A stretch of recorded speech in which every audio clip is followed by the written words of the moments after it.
ಈ ಸಾಲಿನಲ್ಲಿ ನಿಂತಿರುವ ಎಲ್ಲರೂ ಭಿನ್ನ ಭಿನ್ನವಾಗಿರುವವರೇ, ಆದರೆ ಎಲ್ಲರದ್ದು ಒಂದೇ ಇಚ್ಛೆಯಾಗಿತ್ತು, ಒಂದು ದಿವ್ಯ ದೃಷ್ಟಿಯನ್ನು ಪಡೆಯುವುದು, ಮತ್ತೊಂದು ಮಾತೆಯ ಮಮತೆಯ ಪ್ರೀತಿಯನ್ನು ಅನುಭವಿಸುವುದು. ಯಾರು ಆ ದಿವ್ಯ ದೃಷ್ಟಿಯನ್ನು ನೀಡುವವರು, ಅತಿ ಪ್ರೀತಿಯಿಂದ ಈ ದ್ರಾಕ್ಷಿಯನ್ನು ಕೊಡುವವರು? ಅವರೇ ಶ್ರೀರಾಧೆ. ಇವರನ್ನೇ ಯಜ್ಞದಲ್ಲಿ ಪ್ರೀತಿಯಿಂದ ಮಮ್ಮ ಎಂದು ಕರೆಯುವರು. ಮಮ್ಮಾರವರ ದೃಷ್ಟಿ ದಿವ್ಯತೆಯಿಂದ ಕೂಡಿರುತ್ತಿತ್ತು. ಅವರ ಮುಖಮಂಡಲ ಸಂತುಷ್ಟತೆಯಿಂದ ಸರ್ವರನ್ನು ಪಾವನಗೊಳಿಸುತ್ತಿತ್ತು. ಅವರ ಹೃದಯ ವಿಶಾಲವಾದ ಪ್ರೀತಿಯನ್ನು ಹಂಚುತ್ತಿತ್ತು. ಯಾರನ್ನ ಭಾರತ ದೇಶದಲ್ಲಿ ಮಹಾಕಾಳಿ, ಆದಿಶಕ್ತಿ, ಸರಸ್ವತಿ, ಶ್ರೀ ಲಕ್ಷ್ಮಿ ಎಂದು ಪೂಜಿಸುವರು ಅವರೇ ಈ ಮಮ್ಮ. ಈ ಮಮ್ಮಾರವರನ್ನು ಕುರಿತು ತಿಳಿದುಕೊಳ್ಳುವ ಇಚ್ಛೆ ತಮ್ಮೆಲ್ಲರಿಗೂ ಇದೆ ಎಂದು ನನಗೆ ಗೊತ್ತು.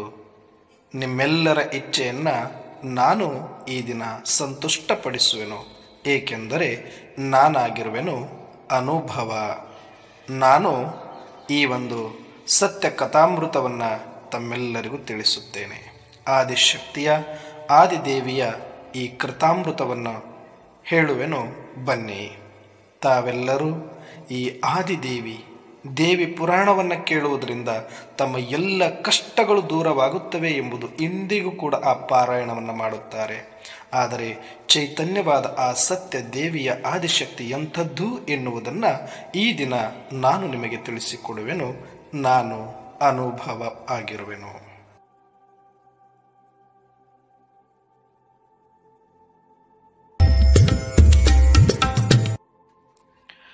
ರಾಧೆಯು ಫಕರ್ದಾಸ್ ಕುಟುಂಬದಲ್ಲಿ ಜನಿಸಿದರು. ಅವರ ತಂದೆ ಉದ್ಯೋಗಕ್ಕಾಗಿ ಬಾಂಬೆಯಲ್ಲಿ ನೆಲೆಸಿದ್ದರು. ರಾಧೆ ಸಂಗೀತದಲ್ಲಿ, ವಿದ್ಯಾಭ್ಯಾಸದಲ್ಲಿ, ನೃತ್ಯದಲ್ಲಿ ಮತ್ತು ಹೊಸ ಥರದ ಕ್ರಿಯೇಟಿವಿಟಿ ಕನ್ಯೆಯಾಗಿದ್ದರು. ಬಹಳ ಲವಲವಿಕೆಯಿಂದ ಮಾಡರ್ನ್ ಆಗಿ ಇರುತ್ತಿದ್ದರು. ಆದರೆ ಅವರ 16ನೇ ವಯಸ್ಸಿನಲ್ಲಿಯೇ ಅವರ ತಂದೆಯ ಆಕಸ್ಮಿಕ ಮರಣದಿಂದಾಗಿ ಅವರ ತಾಯಿಯ ಜೊತೆಗೆ ಮತ್ತು ಅವರ ಚಿಕ್ಕ ತಂಗಿಯಾದ ಗೋಪಿಯ ಜೊತೆಗೆ ತನ್ನ ಅಜ್ಜಿಯ ಮನೆಯಾದ ಸಿಂಧ್ ಹೈದರಾಬಾದಿಗೆ ತೆರಳಿದರು.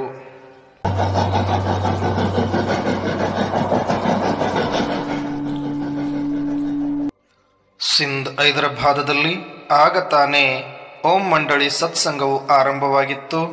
ಅಲ್ಲಿಗೆ ಅವರ ತಾಯಿ ತೆರಳಿ ಸತ್ಸಂಗವನ್ನು ಕೇಳಿ ಬಂದ ನಂತರ ಆದ ಪರಿವರ್ತನೆಯನ್ನು ಕಂಡು ರಾಧೆಯು ಕೂಡ ತಾಯಿಯ ಜೊತೆ ಸತ್ಸಂಗದಲ್ಲಿ ಬಂದರು.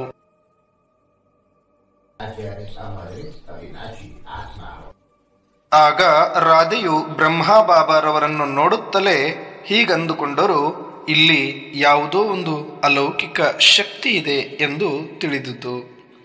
ಆಗ ಬ್ರಹ್ಮ ಬಾಬಾರವರು ರಾಧೆಯನ್ನು ನೋಡಿದ ತಕ್ಷಣವೇ ಅವರಿಗೂ ಅನ್ನಿಸಿತು, ಮುಂದಿನ ವಾರಿಸ್ ಮಗು ಪರಮಾತ್ಮನ ಶಿವಶಕ್ತಿ ಎಂದು ಅನುಭವವಾಯಿತು. ಆಗ ಒಂದು ದಿನ ನಿರಾಕಾರ ಪರಮಾತ್ಮ ಪ್ರಜಾಪಿತ ಬ್ರಹ್ಮರವರ ಮುಖಾಂತರ ಮುರುಳಿಯನ್ನು ನುಡಿಸುತ್ತಿದ್ದರು. ಶಿವ ದರ್ಶನ ಹೈ ಫಿರ್ ಸೃಷ್ಟಿ ಚಕ್ರ ಮೇ. बच्चे, तुम मुझे पुकारते आए हो, हे पतित पावन आओ. आप जब आएंगे हम आप पर बलिहार जाएंगे. बच्चे, अब मैं आया हूं तुम्हारी सृष्टि को कलयुग से सतयुग बनाने. मेरे वारिस बच्चे मुझ निराकार को पहचान कर मुझ पर झटकू बलिहार जाएंगे. तुम सब शिव की शक्तियां हो. परमात्मा शिव बाबा को तुम पर निश्चय है कि तुम ही जगत का उद्धार करोगी. लेकिन बच्चे, अब सोचना आपको है, आप क्या करना चाहती हो? एक परिवार की पालना करना चाहती हो या पूरे विश्व की मां बन सबकी पालना करनी है? बच्चे, सोच समझ कर कल जवाब देना. ಶಿವಬಾಬಾರವರು ಮುರುಳಿಯನ್ನು ನುಡಿಸುತ್ತಾ ಮಕ್ಕಳನ್ನುದ್ದೇಶಿಸಿ ಈ ರೀತಿ ತಿಳಿಸುತ್ತಿದ್ದರು. ಮಕ್ಕಳೇ, ತಾವೆಲ್ಲರೂ ಇಲ್ಲಿಯ ತನಕ ಕೂಗಿ ನನ್ನನ್ನು ಕರೆಯುತ್ತಿದ್ದೀರಿ. ಭಗವಂತ, ಯಾವಾಗ ನಮಗೆ ದರ್ಶನವನ್ನು ಕೊಡುತ್ತೀಯಾ? ಯಾವಾಗ ನೀನು ಈ ಧರೆಯಲ್ಲಿ ಅವತರಿತನಾಗುತ್ತೀಯಾ ಎಂದು. ಯಾವಾಗ ನೀನು ಅವತರಿತನಾಗುತ್ತೀಯಾ ಆಗ ನಾವೆಲ್ಲ ಬಲಿಹಾರಿಯಾಗುತ್ತೇವೆ ಎಂದು ನೀವು ಮಕ್ಕಳು ಹೇಳುತ್ತಿದ್ದೀರಿ. ಈಗ ನಾನು ಧರೆಯಲ್ಲಿ ಅವತರಿತನಾಗಿದ್ದೇನೆ. ಪ್ರಜಾಪಿತ ಬ್ರಹ್ಮಾರವರ ಶರೀರದಲ್ಲಿ ಪರಕಾಯ ಪ್ರವೇಶ ಮಾಡಿದ್ದೇನೆ. ಈ ಕಲಿಯುಗ ಘೋರ ಅಂಧಕಾರವನ್ನು ತೆಗೆದುಹಾಕಿ ಇಡೀ ಸೃಷ್ಟಿಯಲ್ಲಿ ಸ್ವರ್ಣಿಮ ಸತ್ಯಯುಗವನ್ನು ತರಲು ನಾನು ಬಂದಿದ್ದೇನೆ. ಯಾರಿಗೆ ನನ್ನ ಮೇಲೆ ನಿಮ್ಮಲ್ಲಿ ನಿಶ್ಚಯವಿದೆಯೋ ನೀವೆಲ್ಲರೂ ನನ್ನ ಈ ಒಂದು ವಿಶ್ವ ಪರಿವರ್ತನಾ ಕಾರ್ಯದಲ್ಲಿ ಸಹಯೋಗಿಯಾಗಿ ಬಲಿಹಾರಿಯಾಗುತ್ತೀರಿ. ಯೋಚನೆ ಮಾಡಿ, ನಿಮ್ಮಲ್ಲಿ ಯಾರು ಬರೀ ಒಂದು ಪರಿವಾರವನ್ನು ಸಂಪಾಲನೆ ಮಾಡುವವರಾಗುತ್ತೀರೋ ಅಥವಾ ಇಡೀ ಜಗತ್ತಿನ ವಿಶ್ವ ಪರಿವರ್ತನೆಯನ್ನು ಮಾಡಿ ವಿಶ್ವ ಮಾತೆಯಾಗುವಿರೋ ಯೋಚನೆ ಮಾಡಿ ನಾಳೆ ತಿಳಿಸಿ ಎಂದು ಬಾಬಾರವರು ಕ್ಲಾಸ್ ಮುಗಿದ ನಂತರ ತೆರಳಲು ಸಿದ್ಧವಾದರು. ಎಲ್ಲರೂ ತೆರಳಲು ಅಣಿಯಾದರು. ಆದರೆ ಮಮ್ಮಾರವರು ಮಾತ್ರ ಏಕಾಂತವಾಗಿ ತನ್ಮಯರಾಗಿ ಆಲೋಚನೆಯಿಂದ ಯೋಚಿಸುತ್ತಿದ್ದರು. ತದನಂತರದಲ್ಲಿ ಮಮ್ಮಾರವರು ಬಾಬಾ ಎಂದು ಕೂಗಿ ಕರೆದರು. ಆಗ ಎಲ್ಲರೂ ಆಶ್ಚರ್ಯದಿಂದ ನೋಡುತ್ತಾ ಬಾಬಾರವರು ಕೂಡ ತಿರುಗಿ ಮಮ್ಮಾರವರಿಗೆ ದೃಷ್ಟಿಯನ್ನು ಕೊಡಲು ಆರಂಭಿಸಿದರು. बाबा मैं आज से ही, अभी से ही अपना जीवन शिव बाबा को समर्पित करती हूँ. वो जो खिलाएं, जहाँ बिठाएं, मैं उसमें राजी हूँ. बच्ची सोच लो. बाबा मैंने सोच लिया है. बाबा मेरे पास धन संपत्ति नहीं है. मेरे पास परमात्मा को अर्पित करने के लिए सिर्फ अपना जीवन है. मैंने सोच लिया है बाबा, मैं अपना जीवन विश्व कल्याण अर्थ परमात्मा को समर्पित करती हूँ. वाह ऑलमाइटी बाबा वाह.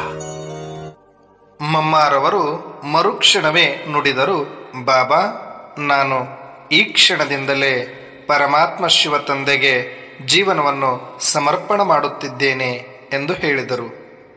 ಆಗ ಬಾಬಾರವರು, ಮಗು ಯೋಚಿಸು, ಒಂದು ಸಾರಿ ಯೋಚಿಸಿ ತಿಳಿಸು ಅಂತ ಹೇಳಿದರು. ಆಗ ಇಲ್ಲ ಬಾಬಾ, ಯೋಚಿಸಿಯೇ ನಾನು ಹೇಳುತ್ತಿದ್ದೇನೆ. ನನ್ನಲ್ಲಂತೂ ಪರಮಾತ್ಮನಿಗೆ ಅರ್ಪಿಸಲು 1 ರೂಪಾಯಿ ಕೂಡ ಇಲ್ಲ. ಆದರೆ ನನಗುಳಿದಿರುವುದು ಒಂದೇ ನನ್ನ ಜೀವನ ಮಾತ್ರ. ಸಂಪೂರ್ಣವಾಗಿ ನನ್ನ ಜೀವನವನ್ನು ಪರಮಾತ್ಮನ ಸೇವೆಯಲ್ಲಿ ಸಮರ್ಪಿತ ಮಾಡುತ್ತೇನೆ ಅಂದೇ ಶಿವಬಾಬಾರವರಿಗೆ ಸಮರ್ಪಿತಳಾದಳು.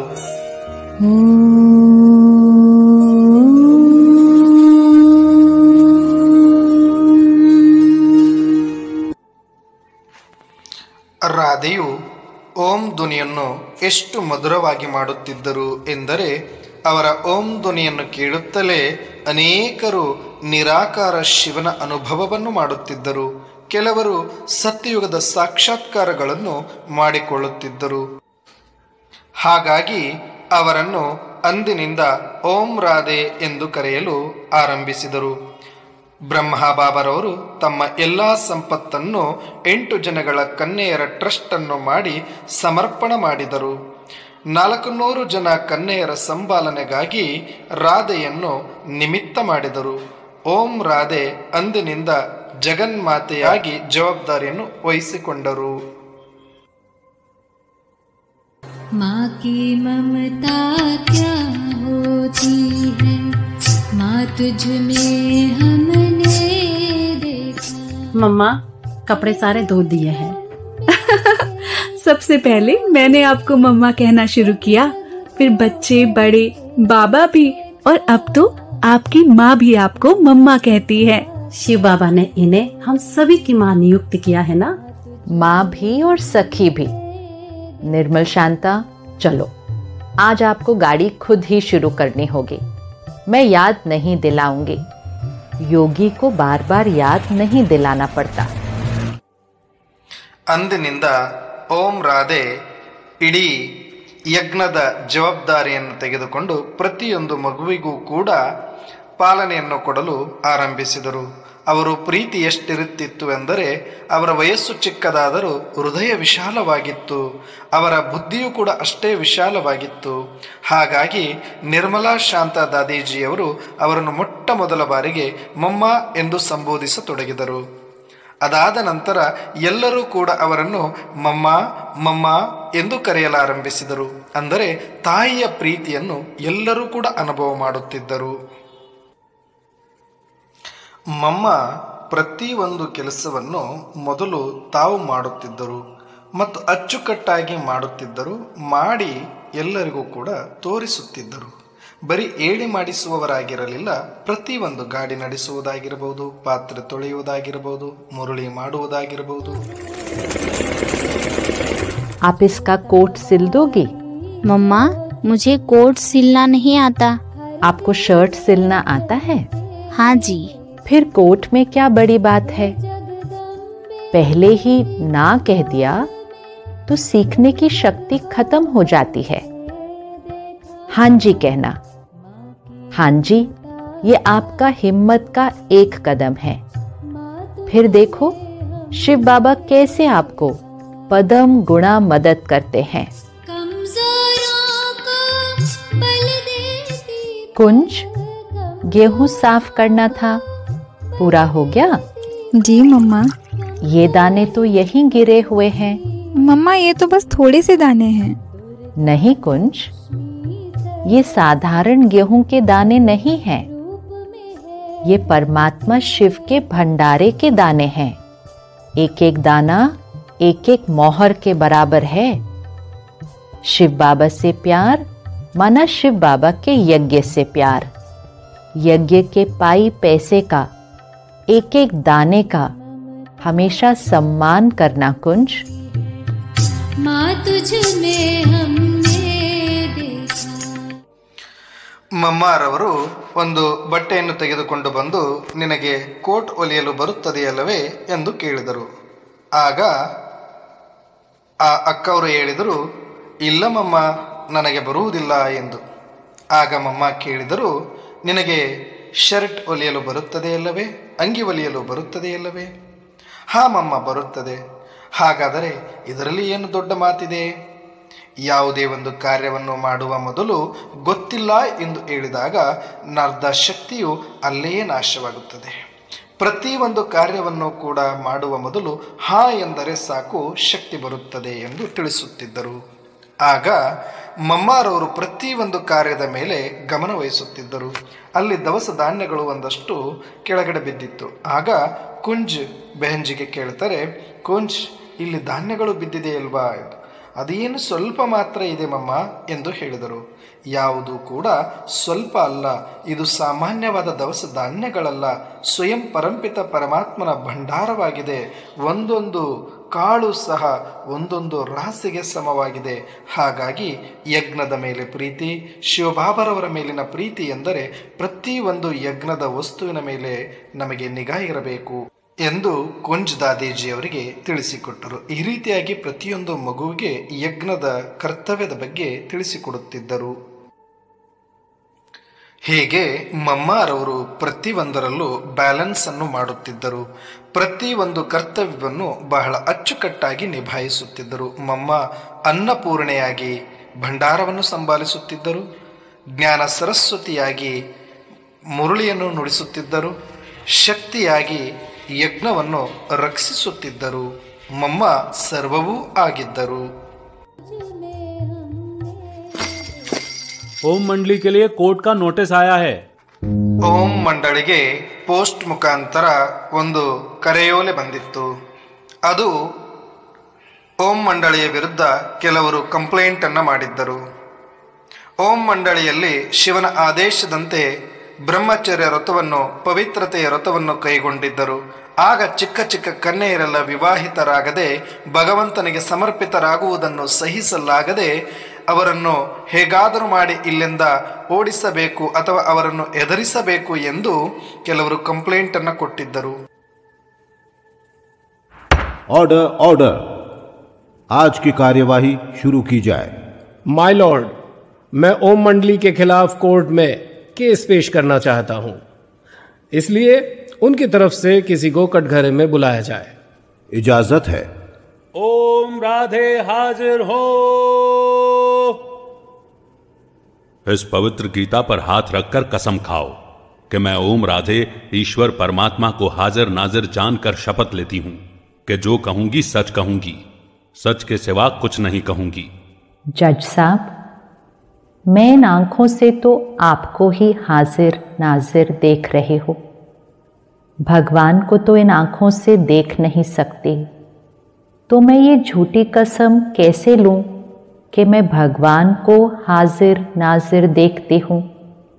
अगर आप कहें तो मैं ये कसम उठा सकती हूं कि मैं आप आत्मा को जज साहब के रूप में हाजिर नाजिर देखकर जो कुछ बोलूंगी सच बोलूंगी।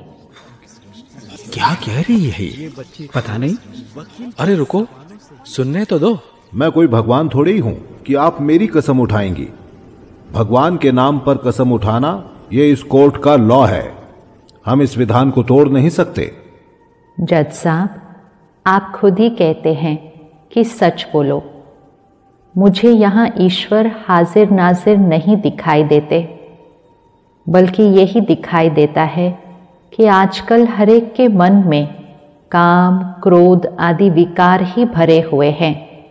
तो फिर मैं झूठी कसम कैसे लूं? ये कोर्ट है, सत्संग नहीं। यहां कानून चलता है। यदि आप इस कानून को तोड़ेंगी तो आपको अदालत के अपमान के अपराध में गिरफ्तार किया जा सकता है। जज साहब, जैसे आप कोर्ट का अपमान नहीं कर सकते, वैसे ही ईश्वर जो हम सबके परम पिता परमात्मा हैं, मैं उनका अपमान नहीं कर सकती। कुछ भी हो, कोर्ट के कायदे का तो पालन करना ही होगा। जज साहब, मैं किसी भी हालत में झूठी कसम नहीं खा सकती।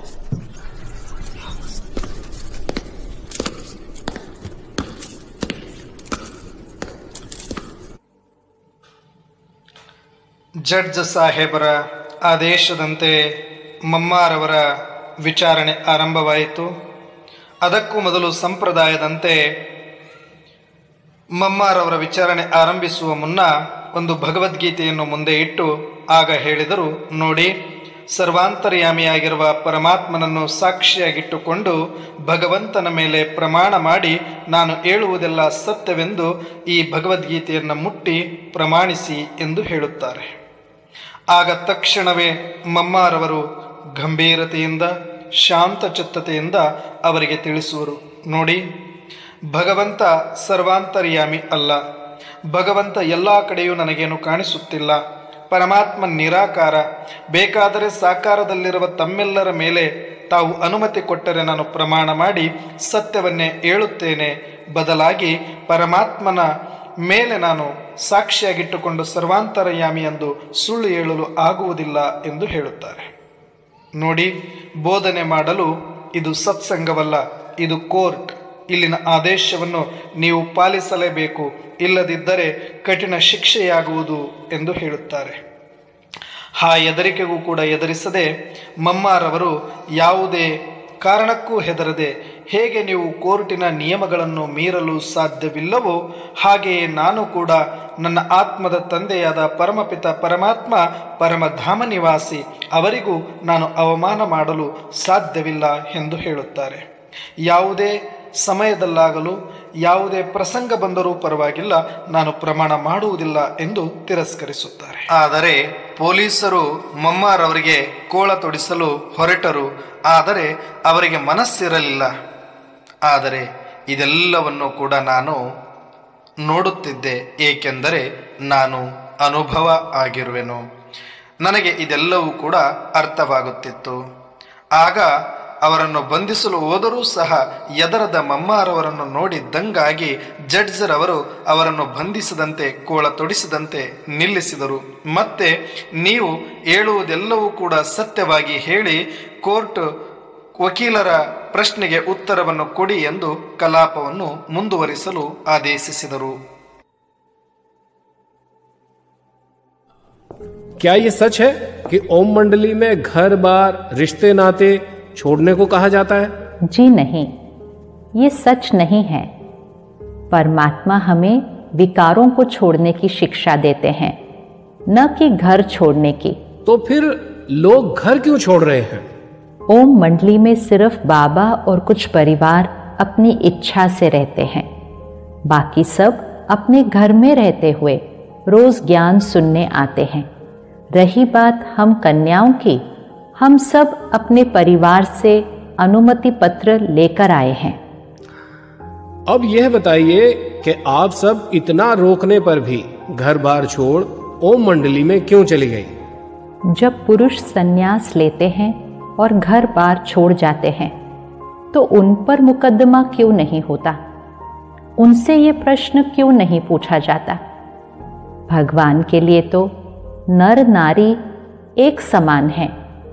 जब हम माताएं पवित्र जीवन जीना चाहती हैं, ज्ञान प्राप्त करने के लिए ईश्वरीय सत्संग में जाना चाहती हैं, तो हमसे ये प्रश्न क्यों पूछे जाते हैं? जज साहब, ज्ञान अमृत पीने में संबंधियों की ओर से जो रुकावटें पड़ती हैं तथा पवित्र जीवन जीने के लिए माताओं पर जो अत्याचार किए जाते हैं, उसी के परिणाम स्वरूप कुछ माताएं ओम मंडली में आ गई हैं। ऐसी कई माताएं हैं जो घर से बाहर भी नहीं जाती थी, पति को परमेश्वर मानती थी। वह उनको छोड़कर क्यों चली गई? जज साहब, अगर पति परमेश्वर है तो पत्नी उसकी परमेश्वरी हुई ना। क्या पत्नी पति की दासी मात्र ही है? क्या वो भोग विलास के लिए ही है? यदि पत्नी हाथ जोड़कर पवित्रता की भीख मांगती है तो उसे मारा पीटा जाता है। पत्नी पति की न माने तो वो क्या करे?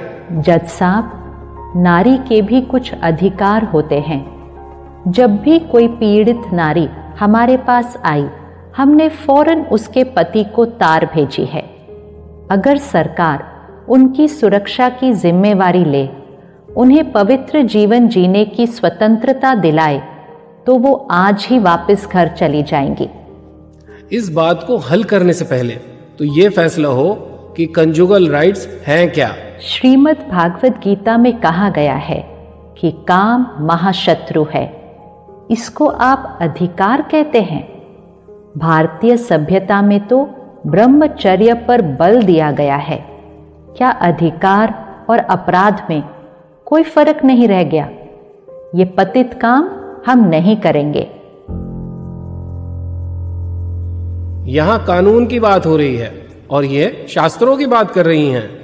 माय लॉर्ड, अब तक तो मैं सुनता रहा, अब आपकी इजाजत से कुछ कहना चाहता हूं। इजाजत है। ओम राधे कह रही हैं कि यह पति पत्नी की सब इच्छा की बात है, परंतु यदि उनमें से एक न चाहे तो इसे पति का अधिकार कैसे माना जा सकता है? दोनों के अधिकार तो बराबर हैं। मुझे और कुछ नहीं कहना है। That is all your honour. ಆಗ ವಕೀಲರು ವಿಚಾರಣೆಯನ್ನು ಆರಂಭ ಮಾಡುತ್ತಾ ಮಮ್ಮಾರವರನ್ನು ಕೇಳಿದರು, ಇದು ನಿಜವೇ? ಓಂ ಮಂಡಳಿಯಲ್ಲಿ ಎಲ್ಲ ಮನೆ ಮಠವನ್ನು ಬಿಟ್ಟು ಬಂದು ಸೇರಲು ಹೇಳುತ್ತಾರಂತೆ? ಆಗ ತಕ್ಷಣವೇ ಮಮ್ಮ ಹೇಳಿದರು, ಆ ಥರ ಯಾರೂ ಕೂಡ ಯಾರಿಗೂ ಹೇಳಿಲ್ಲ, ಇದು ಸತ್ಯವಲ್ಲ ಎಂದು ಹೇಳುತ್ತಾರೆ. ಹಾಗಾದರೆ ಏಕೆ ಎಲ್ಲರೂ ಕೂಡ ಮನೆಯನ್ನು ಬಿಟ್ಟು ಆ ಒಂದು ಓಂ ಮಂಡಳಿಗೆ ಹೋಗುತ್ತಾರೆ? ಅಂಥದ್ದೇನಿದೆ ಅಲ್ಲಿ ಎಂದು ಪ್ರಶ್ನಿಸುವರು. ಆಗ ಮಮ್ಮಾರವರು ಹೇಳುತ್ತಾರೆ, ನೋಡಿ, ಅಲ್ಲಿ ನಾವು ಪರಮಾತ್ಮನ ಮಹಾವಾಕ್ಯಗಳನ್ನು ಕೇಳಲಷ್ಟೇ ಹೋಗುತ್ತೇವೆ. ಪರಮಾತ್ಮನಿಂದ ಸಿಕ್ಕಿರುವ ಮಾರ್ಗದರ್ಶನದಂತೆ ಸದ್ಗುಣಗಳನ್ನು ಅಳವಡಿಸಿಕೊಂಡು ಆಧ್ಯಾತ್ಮದ ಅನುಭೂತಿಯನ್ನು ಪಡೆಯಲು ಅಲ್ಲಿಗೆ ಬರುತ್ತಾರೆ ಹೊರತು ಬೇರೆ ಯಾವುದೇ ದುರುದ್ದೇಶ ಇಲ್ಲ ಎಂದು ಸ್ಪಷ್ಟವಾಗಿ ತಿಳಿಸುತ್ತಾರೆ. ಆಗ ಪುನಃ ವಕೀಲರು ಪ್ರಶ್ನಿಸುತ್ತಾರೆ, ಇಲ್ಲಿಯ ತನಕ ಮನೆಯ ಹೊಸ್ತಿಲನ್ನೂ ದಾಟದೆ ಪತಿಯೇ ಪರಮೇಶ್ವರನೆಂದು ತಿಳಿದು ಇದ್ದವರೂ ಸಹ ಆ ಒಂದು ಸತ್ಸಂಗದಲ್ಲಿ ಇಷ್ಟು ವಿರೋಧದ ಮಧ್ಯೆ ಹೋಗಲು ಕಾರಣವೇನು? ಏಕೆ ಹೋಗುತ್ತಾರೆ ಎಂದು ಹೇಳುತ್ತಾರೆ. ಆಗ ಮಮ್ಮಾರವರು ತಿಳಿಸುತ್ತಾರೆ, ನೋಡಿ, ಇಲ್ಲಿಯವರೆಗೆ ಪುರುಷರು ಭಗವಂತನ ಸಾಕ್ಷಾತ್ಕಾರ ಮಾಡಿಕೊಳ್ಳಲು, ಆಧ್ಯಾತ್ಮದ ಅನುಭೂತಿಯನ್ನು ಹೊಂದಲು ಮನೆಯನ್ನು ಬಿಟ್ಟು ಪರಿವಾರವನ್ನು ಬಿಟ್ಟು ಸನ್ಯಾಸಿಗಳಾದರು. ಯಾರೂ ಕೂಡ ಅವರ ವಿರುದ್ಧ ಮೊಕದ್ದಮೆಯನ್ನು ಹೂಡಲಿಲ್ಲ, ಈ ರೀತಿಯ ಪ್ರಶ್ನೆಗಳನ್ನೂ ಮಾಡಲಿಲ್ಲ. ಮತ್ತೆ ಹೇಗೆ ನಮಗೆ? ಭಗವಂತನ ದೃಷ್ಟಿಯಲ್ಲಿ ಸ್ತ್ರೀ ಮತ್ತು ಪುರುಷ ಇಬ್ಬರೂ ಸಮಾನರಾಗಿದ್ದಾರೆ. ನೀವೇ ಹೇಳಿದಂತೆ ಪತಿಯೇ ಪರಮೇಶ್ವರನೆಂದರೆ ಪತ್ನಿ ಪರಮೇಶ್ವರಿಯೇ ಆಗಬೇಕಲ್ಲವೇ? ಪತಿಗೆ ತನ್ನ ಎಲ್ಲ ಇಚ್ಛೆಗಳನ್ನು ಪೂರೈಸಿಕೊಳ್ಳುವ ಒಂದು ಭೋಗದ ವಸ್ತು ಅಷ್ಟೇ ಏನು ಹೆಣ್ಣು? ಎಷ್ಟು ಪತಿಗೆ ಅಧಿಕಾರ ಇದೆಯೋ ಅಷ್ಟೂ ಕೂಡ ಕಾನೂನಾತ್ಮಕವಾಗಿ ಮಹಿಳೆಗೂ ಅಥವಾ ಸ್ತ್ರೀಗೂ ಕೂಡ ಇದೆಯಲ್ಲವೇ? ಎಷ್ಟು ತನ್ನ ಇಚ್ಛೆಗಳನ್ನು ಪುರುಷ ಸ್ತ್ರೀಯಿಂದ ಅಥವಾ ಪತಿ ಪತ್ನಿಯಿಂದ ಪಡೆದುಕೊಳ್ಳುತ್ತಾನೋ, ಸಂಪೂರ್ಣ ಮಾಡಿಕೊಳ್ಳುತ್ತಾನೋ, ಅದೇ ರೀತಿ ಪತ್ನಿಯ ಇಚ್ಛೆಗಳಿಗೂ ಕೂಡ ಒಂದಷ್ಟು ಅವಕಾಶ ಕೊಡಬೇಕು. ಅವರಿಗೂ ಕೂಡ ಭಾವನೆಗಳು ಇರುತ್ತದೆಯಲ್ಲವೇ? ಅವರ ಗುರಿ ಉದ್ದೇಶಗಳಿಗೂ ಕೂಡ ಸಹಯೋಗ ಕೊಡಬೇಕಲ್ಲವೇ ಎಂದು ಕೇಳುತ್ತಾರೆ. ಒಂದು ವೇಳೆ ಈ ಎಲ್ಲ ಪವಿತ್ರತೆಯನ್ನು ನಾವು ಧಾರಣೆ ಮಾಡಲು ಅನುಮತಿ ಕೊಟ್ಟರೆ ಪುನಃ ನಾವೆಲ್ಲರೂ ಕೂಡ ಮನೆಯಲ್ಲೇ ಇದ್ದು ಪುರುಷಾರ್ಥವನ್ನು ಮಾಡುತ್ತೇವೆ ಎಂದು ಹೇಳುತ್ತಾರೆ. ನೋಡಿ, ಆ ರೀತಿ ಯಾವುದೂ ಕೂಡ ಮಾಡಲು ಸಾಧ್ಯವಿಲ್ಲ ಎಂದು ಹೇಳುತ್ತಾರೆ. ಇದಕ್ಕೆ ಏನಿದೆ, ನಮಗೆ ಯಾವುದು ಕಾನೂನಾತ್ಮಕವಾಗಿ ಮಾಡಲು ಆಗುವುದಿಲ್ಲ ಅಂತ ನೋಡಿ. ಇದೇ ಭಗವದ್ಗೀತೆಯಲ್ಲಿ ತಿಳಿಸಿದಂತೆ ಕಾಮ ಮಹಾಶತ್ರು ಎಂದು ಹೇಳಲಾಗುತ್ತದೆ. ಆ ಕಾಮ ಕಟಾರಿಯಿಂದಲೇ ಇವತ್ತು ಇಷ್ಟೊಂದು ವಿಕಾರಗಳು ನಮ್ಮಲ್ಲಿ ತುಂಬಿ ರಾಗದ್ವೇಷಗಳು ಹೆಚ್ಚಾಗಲು ಕಾರಣವಾಗಿದೆ. ಹಾಗಾಗಿ ಈ ಕಲಿಯುಗದ ತಮೋ ಪ್ರಧಾನದ ಸಮಯದಲ್ಲಿ ಆ ಕಾಮ ವಿಕಾರವನ್ನು ತ್ಯಜಿಸಿ ಪವಿತ್ರತೆಯನ್ನು ಧಾರಣೆ ಮಾಡುವುದಕ್ಕೋಸ್ಕರ ನಾವು ಪ್ರತಿಜ್ಞೆಯನ್ನು ಮಾಡಿ ಬ್ರಹ್ಮಚರ್ಯಕ್ಕೆ ಅಷ್ಟೊಂದು ಶಾಸ್ತ್ರಗಳಲ್ಲಿ ಒತ್ತನ್ನು ನೀಡಿರುವುದು ತಾವೆಲ್ಲರೂ ಕೂಡ ಗಮನಿಸಿದ್ದೀರಲ್ಲವೇ ಎಂದು ಹೇಳುತ್ತಾರೆ. ಇದು ಕೋರ್ಟ್ ಆಗಿದೆ, ಇಲ್ಲಿ ಕಾನೂನಿನ ಮಾತುಗಳಿರಬೇಕೇ ಹೊರತಾಗಿ ಬರೀ ಶಾಸ್ತ್ರದ ಮಾತುಗಳನ್ನು ಹೇಳುತ್ತಾರಲ್ಲ ಎಂದು ಹೇಳುತ್ತಾರೆ. ಆಗ ಅವರ ಪರ ವಕೀಲ ಅಂದರೆ ಯಜ್ಞದ ಪರ ವಕೀಲರು ಹೇಳುತ್ತಾರೆ, ನೋಡಿ ಮಮ್ಮಾರವರು ಹೇಳುವುದು ಇಷ್ಟೇ, ಸ್ತ್ರೀ ಮತ್ತು ಪುರುಷರಿಗೆ ಸಮಾನವಾದ ಅಧಿಕಾರವಿರಬೇಕು ಎಂದು ಹೇಳುತ್ತಾರೆ. ಈ ಎಲ್ಲ ವಿಚಾರಣೆಯನ್ನು ಆಲಿಸಿದ ಜಡ್ಜರವರು ಕಟಕಟೆಯಿಂದ ಕೆಳಗಡೆ ಬರಲು ಮಮ್ಮಾರವರಿಗೆ ಆದೇಶಿಸುತ್ತಾರೆ. ಆಗ ಮಮ್ಮಾರವರಲ್ಲಿರುವ ಧೈರ್ಯ ನಿಷ್ಠೆ ಮತ್ತು ಸತ್ಯತೆಯನ್ನು ಕಂಡು ಎಲ್ಲರೂ ಕರತಾಡನವನ್ನು ಮಾಡಲು ಆರಂಭಿಸುತ್ತಾರೆ. ಮಮ್ಮಾರವರು ತಾವು ತಿಳಿದಿರುವ ಸತ್ಯವನ್ನು ಮತ್ತು ಪರಮಾತ್ಮನ ಸತ್ಯವನ್ನು ಸಿದ್ಧ ಮಾಡಿಸಿರುವುದನ್ನು ನೋಡಿ ಎಲ್ಲರೂ ಕೂಡ ಅವರನ್ನು ತುಂಬ ಗೌರವದಿಂದ ಕಾಣಲು ಆರಂಭಿಸಿದರು. ನೋಡಿ, ಸತ್ಯದ ದೋಣಿಯು ಎಂದು ಮುಳುಗುವುದಿಲ್ಲ, ಅಲುಗಾಡಬಹುದೇ ಹೊರತಾಗಿ ಮುಳುಗುವುದಿಲ್ಲ ಎನ್ನುವುದಕ್ಕೆ ಇದೇ ಸಾಕ್ಷಿ. ಮಮ್ಮಾರವರು ಪ್ರತಿದಿನ ಅವರು ಆರಂಭವಾಗುತ್ತಿದ್ದುದು ಬೆಳಿಗ್ಗೆನ ಮುಂಜಾನೆ 2 ಗಂಟೆಯಿಂದಲೇ. ಪರಮಾತ್ಮನ ಧ್ಯಾನದಿಂದ ಆರಂಭವಾಗಿ ರಾತ್ರಿ ಎಲ್ಲರೂ ಮಲಗುವ ತನಕ, ಜೊತೆಗೆ ಇಡೀ ದಿನ ಅಷ್ಟು ಕಾರ್ಯ ವ್ಯವಹಾರಗಳಲ್ಲಿ ಚಟುವಟಿಕೆಯಿಂದ ಇರುತ್ತಿದ್ದರು. ಎಷ್ಟೇ ಕಾರ್ಯ ವ್ಯವಹಾರಗಳನ್ನು ನಿಭಾಯಿಸುತ್ತಿದ್ದರೂ ಒಂದು ದಿನವೂ ಅವರು ಸುಸ್ತಾಗಿರುವುದನ್ನು ಯಾರೂ ನೋಡಲಿಲ್ಲ.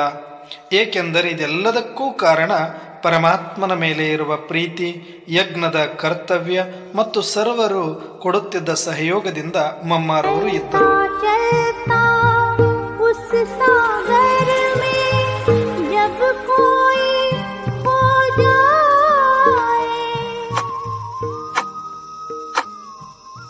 जानकी, सो जाओ। मुझे नींद नहीं आ रही है, इसीलिए मुरली रिवाइज कर लेती हूँ। शांति सागर की लहरें जब जब पास में आए, मन हो शांत तन हो शीतल पावन सुख। ಮಮ್ಮ ಪ್ರತಿದಿನ ಬೆಳಗ್ಗೆ ಅಮೃತ ವೇಳೆಯಲ್ಲಿ 2 ಗಂಟೆಯಲ್ಲಿಯೇ ಪರಮಾತ್ಮನ ಪ್ರೀತಿಯ ಯೋಗದಲ್ಲಿ ತಲ್ಲೀನರಾಗುತ್ತಿದ್ದರು. ಈ ಒಂದು ದಿನಚರಿಯನ್ನು ಮಮ್ಮಾರವರು ಜೀವನ ಪರ್ಯಂತ ಯಾವೊಂದು ದಿನವೂ ತಪ್ಪಿಸಲಿಲ್ಲ. ಮಮ್ಮಾರವರು ಎದ್ದು ಕುಳಿತು ಯೋಗ ಮಾಡುವುದನ್ನು ನೋಡಿ ಅನೇಕರು, ದಾದಿ ಜಾನಕಿಜಿಯವರಾಗಲಿ ಅನೇಕರಿಗೆ ಪ್ರೇರಣೆ ಸಿಗುತ್ತಿತ್ತು. ಮಮ್ಮಾರವರು ಕೂತುಕೊಳ್ಳುವುದಾಗಲಿ ಓಡಾಡುವುದಾಗಲಿ ಒಬ್ಬ ಸ್ವತಃ ಯೋಗಿಯ ಹಾಗೆ ಕಂಗೊಳಿಸುತ್ತಿದ್ದರು. ಅವರು ಪ್ರತಿಯೊಂದು ಕಾರ್ಯದಲ್ಲಿಯೂ ಕೂಡ ಯೋಗಿಯ ಒಂದು ಪ್ರೇರಣೆ ಎಲ್ಲರಿಗೂ ಕೂಡ ಕೊಡುತ್ತಿದ್ದರು. ಪ್ರತಿದಿನ ಸತ್ಸಂಗದ ನಂತರ 10 ನಿಮಿಷ ಯೋಗವನ್ನು ಮಾಡಿ ಮುರಳಿಯ ಕ್ಲಾಸನ್ನು ಮಾಡುತ್ತಿದ್ದರು. ಬಾಬಾರವರ ಮುರಳಿಯನ್ನು ತದೇಕ ಚಿತ್ತದಿಂದ ಆಲಿಸುತ್ತಿದ್ದರು.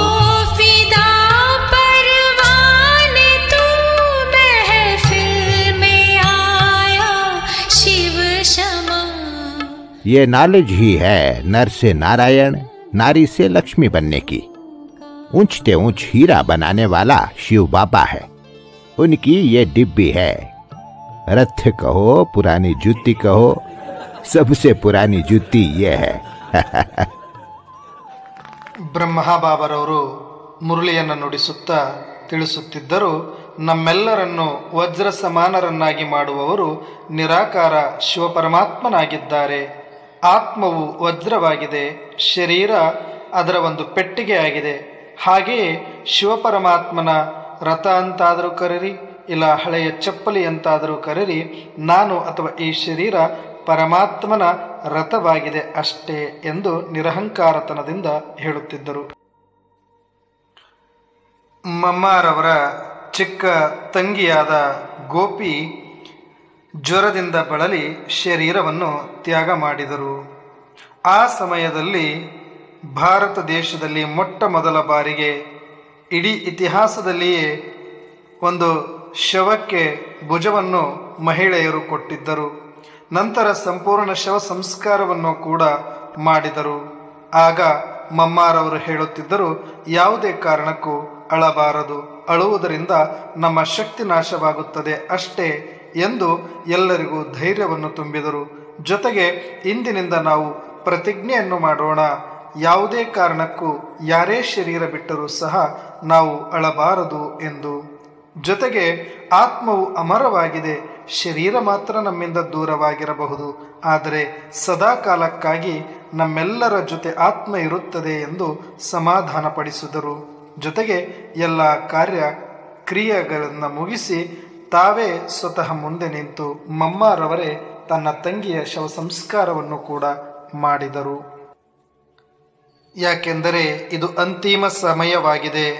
ನಾಳೆ ಮಾಡುವ ಕೆಲಸವನ್ನು ಇಂದೇ ಮಾಡಬೇಕು, ಇಂದು ಮಾಡುವುದನ್ನು ಈಗಲೇ ಮಾಡಬೇಕು ಎನ್ನುವುದನ್ನು ಮಮ್ಮಾರವರು ಎಲ್ಲರಿಗೂ ಎಚ್ಚರಿಸುತ್ತಿದ್ದರು.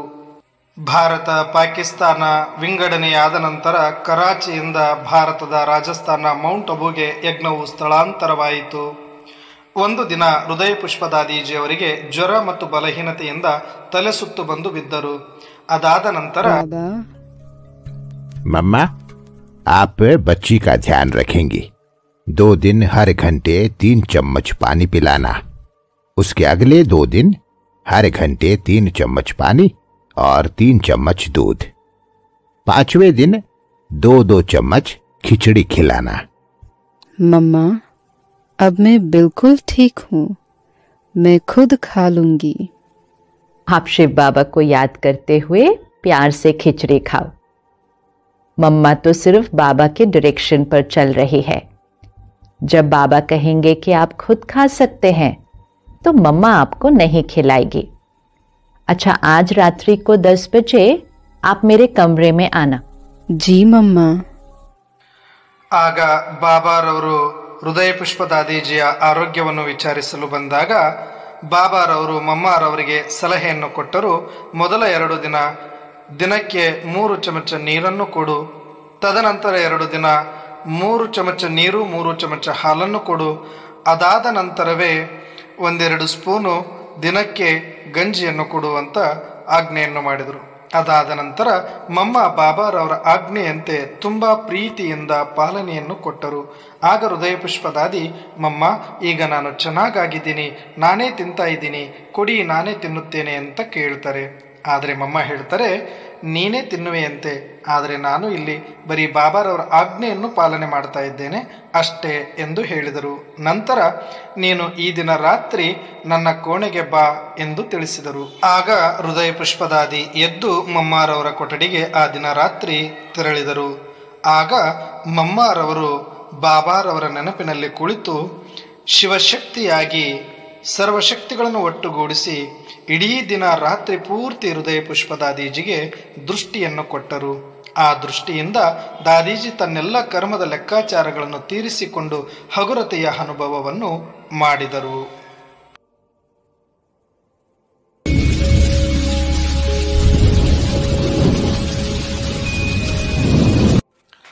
ಮಮ್ಮಾರವರು ತಮ್ಮ ಯೋಗ ಶಕ್ತಿಯಿಂದ ಎಲ್ಲರ ಕಷ್ಟಗಳನ್ನು ತೀರಿಸಿ ಕರ್ಮದ ಲೆಕ್ಕಾಚಾರಗಳಿಂದ ಹಗುರರನ್ನಾಗಿ ಮಾಡುತ್ತಿದ್ದರು. ಆದರೆ ಸ್ವತಃ ತಮ್ಮ ಎಲ್ಲ ಲೆಕ್ಕಾಚಾರಗಳಲ್ಲಿಯೂ ಕೂಡ ಹಗುರತೆಯ ಅನುಭವವನ್ನು ಮಮ್ಮಾರವರು ಕೂಡ ಮಾಡುತ್ತಿದ್ದರು. ಬಾಬಾರವರು ಬಾಂಬೆಗೆ ತೆರಳಿದ್ದರು. 150 ಜನ ಅಕ್ಕಂದರು ದೌಲ್ಪುರ್ ಹೌಸ್ ಮತ್ತು ಕೋಟಾ ಹೌಸ್ ಅಲ್ಲಿ ನೆಲೆಸಿದ್ದರು. नोटिस आया है, अच्छा पढ़ना जरा। राजस्थान सरकार कोटा हाउस धौलपुर हाउस को सरकारी सर्किट हाउस बनाना चाहती है, इसलिए आप सबको ये मकान 1 हफ्ते में खाली करने का आदेश दिया जाता है। ये क्या मम्मा, अब क्या होगा? इतनी जल्दी नया मकान, इतने सारे लोग, इतना सारा सामान, बाबा भी नहीं है। सबको बुला लो, हम सब अखंड योग तपस्या में बैठेंगे। पर मम्मा, इस नोटिस का क्या करना है? ईशु, तुम चिंता मत करो, ये शिव बाबा का यज्ञ है, शिव बाबा संभाल करेंगे। याद की शक्ति से तो सूली भी कांटा बन जाती है, ये तो सिर्फ एक नोटिस है। ಆಗ ಒಂದು ದಿನ ನೋಟಿಸ್ ಸರ್ಕಾರದಿಂದ ಬಂದಿತ್ತು. ಆ ನೋಟಿಸ್ ಅನ್ನು ಓದಲು ಈಶುದಾದಿಗೆ ಮಮ್ಮಾರವರು ಹೇಳುತ್ತಾರೆ. ಆಗ ಆ ನೋಟಿಸಿನಲ್ಲಿ ಇರುತ್ತೆ, ಈ ಕೋಟಕ್ ಹೌಸ್ ಮತ್ತು ದೌಲ್ಪುರ್ ಹೌಸ್ ಅನ್ನು ಸರ್ಕಾರಿಯವರು ತೆಗೆದುಕೊಳ್ಳುತ್ತಿದ್ದಾರೆ. ಹಾಗಾಗಿ ತಾವೆಲ್ಲರೂ 1 ವಾರದ ಒಳಗೆ ಈ ಜಾಗವನ್ನು ಖಾಲಿ ಮಾಡಿಕೊಡಬೇಕು ಎಂದು ಅದರಲ್ಲಿ ಆದೇಶಿಸಿರುತ್ತಾರೆ. ಇದನ್ನು ಕಂಡು ಈಶುದಾದಿ, ಮಮ್ಮ, ಇಷ್ಟು ಬೇಗ ಇಷ್ಟೆಲ್ಲ ಜನರು ಬಟ್ಟೆ ಬರೆಗಳನ್ನು ಸಾಮಾನುಗಳನ್ನು ತೆಗೆದುಕೊಂಡು ಎಲ್ಲಿಗೆ ಹೋಗುವುದು, ಏನು ಮಾಡುವುದು ಮಮ್ಮ ಅಂತ ಗಾಬರಿಯಾಗ್ತಾರೆ. ಆಗ ಮಮ್ಮ ಹೇಳುವರು, ನಿಶ್ಚಿಂತವಾಗಿರು, ಏನು ಯೋಚನೆ ಮಾಡಬೇಡ, ಇದು ಶಿವಬಾಬರವರ ಯಜ್ಞ, ಎಲ್ಲರನ್ನೂ ಕರೆ, ನಾವು ಯೋಗವನ್ನು ಅಖಂಡ ತಪಸ್ಸನ್ನು ಮಾಡೋಣ, ತಪಸ್ಸಿನಿಂದ ದೊಡ್ಡ ಬೆಟ್ಟವೂ ಕೂಡ ಹತ್ತಿಯಾಗುವುದು ಎಂದು ಹೇಳುತ್ತಾರೆ.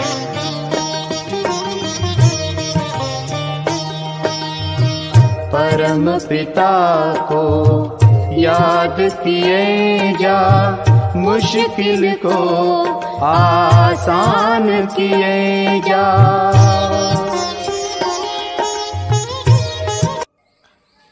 ಅದಾದ ನಂತರದಲ್ಲಿ ಮಮ್ಮಾರವರ ಆದೇಶದಂತೆ ಜಗದೀಶ್ ಬಾಯಿಜಿಯವರು ಅಂದಿನ ಪ್ರಧಾನಿಯವರಾದ ರಾಜೇಂದ್ರ ಪ್ರಸಾದರವರಿಗೆ ಆ ನಿವೇದನ ಪತ್ರವನ್ನು ಬರೆಯುತ್ತಾರೆ.